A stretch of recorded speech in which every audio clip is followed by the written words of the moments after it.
Hey guys, Sarah back again. I'm never out of books. I am going to wrap up March that wasn't for middle grade March and March Mystery Madness, and I'm going to tell you about the books that I'm still currently reading right now, even though it's the 11th already of April, so whatever. That's what I'm going to do, and you're going to enjoy it, I tell you. So the first book that I finished reading in March was East of Eden by John Steinbeck. And what can you say about a book like this? I don't even know what to say. No idea. It was fantastic. Okay, here, this is what I'll say. There are writers and then there is Steinbeck. When I closed it, I said, yes, this deserves to be in the canon of American literature. End of story. Did I thoroughly enjoy it while reading it? No, not all the time. It was definitely dark, gritty, very depressing, kind of like how Steinbeck is. It was kind of sad, kind of not sad. Story-wise, it was fantastic. And yes, you could go on and on and on and talk about all of the references and how there's biblical references and this and that. And I just said, don't get into that. Just stop, read the book, enjoy the book, because it is a masterpiece. 5 stars. I also read this month the second book in the Starbound series, ThisShattered World. These are books with beautiful covers by Amy Kaufman and Megan Spooner. I had not read the first book in years and years and years, so it took me a minute to get back into this world. So these are companion novels, but with an overarching storyline that goes through all 3 novels.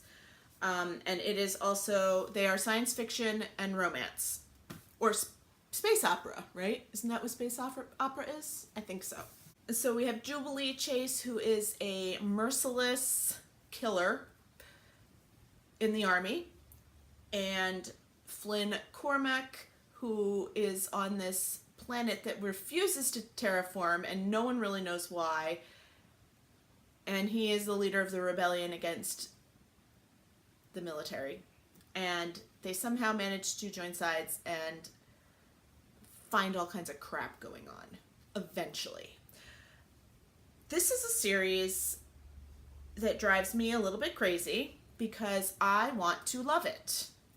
I so badly want to love this series and have it blow me away, and it just doesn't. I don't know why.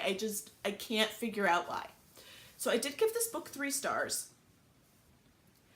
and I liked the overarching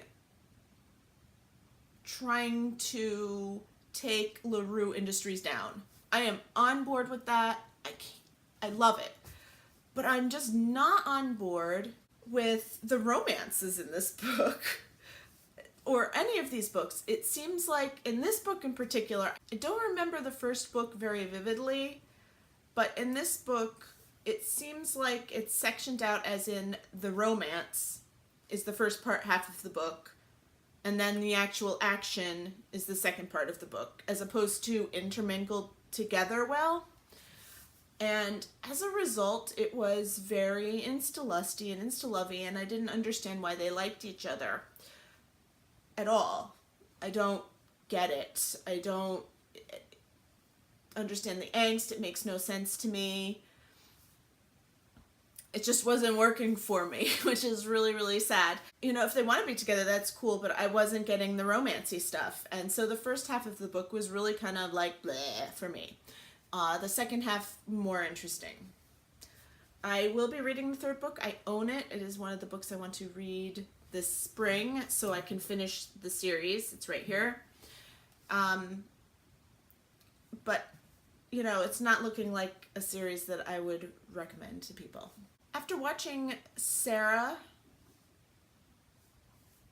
the Sarah who reads romance novels, whose channel name I can't remember, I kind of got into a Harlequin kick this month. I kind of wanted to check out some of the new imprints and some of that, so I read a few, then I got tired of that, so, you know, spoiler alert, I stopped doing that.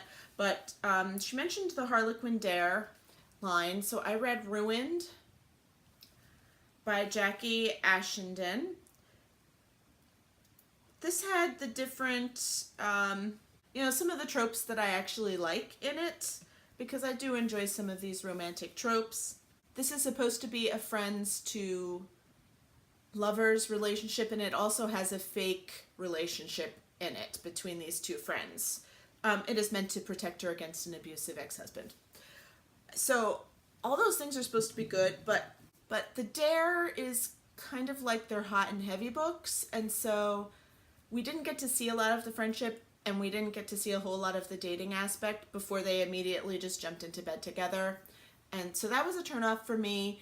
The Dare line is apparently a little too hot and heavy for me. I did not really enjoy it. I ended up only giving this book 2 stars. And I will be staying away from the Dare line because not for me, just too much. I'm not into that. Then I read a Harlequin special edition, Romancing the Wallflower by Michelle Major.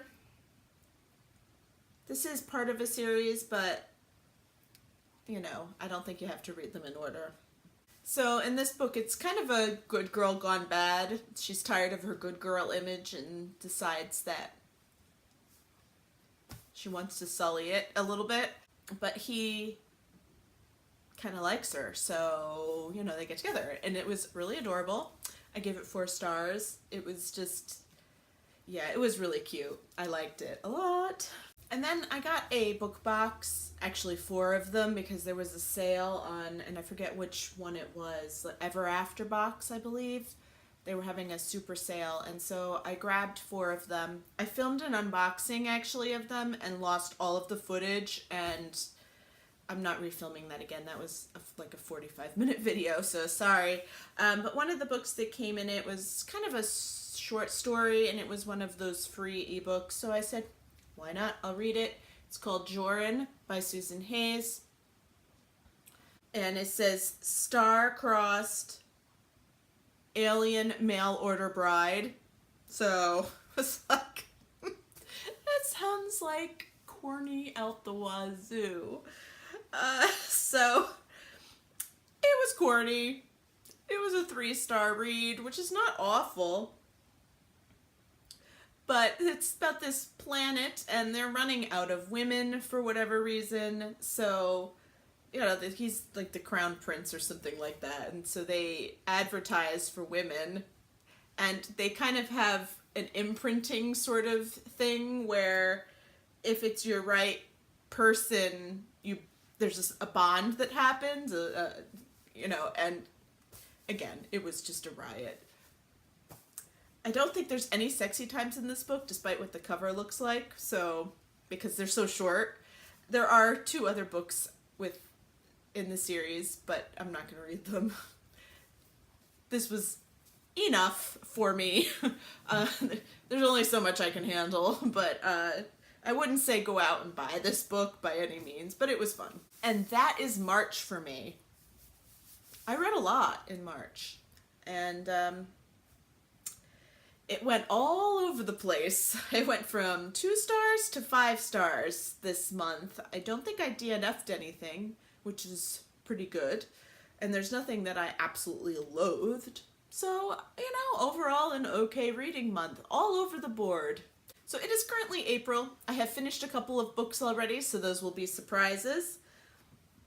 I am still currently reading The Princes of Ireland by Edward Rutherford. I will be finishing this month. I still haven't read anything else, but I'm going to tab it up a little bit and give myself some serious reading goals. I'm also kind of puttering around with The Time-Traveling Fashionista at the Palace of Marie Antoinette. This is short. It will go quickly when I read it. There are actual pictures in it. I am reading both of these books for seasonal series, and I'm still stalled because my daughter and I have not been listening to it lately, but we are listening to together Out of My Mind by Sharon Draper as an audiobook, and it is absolutely fantastic so far.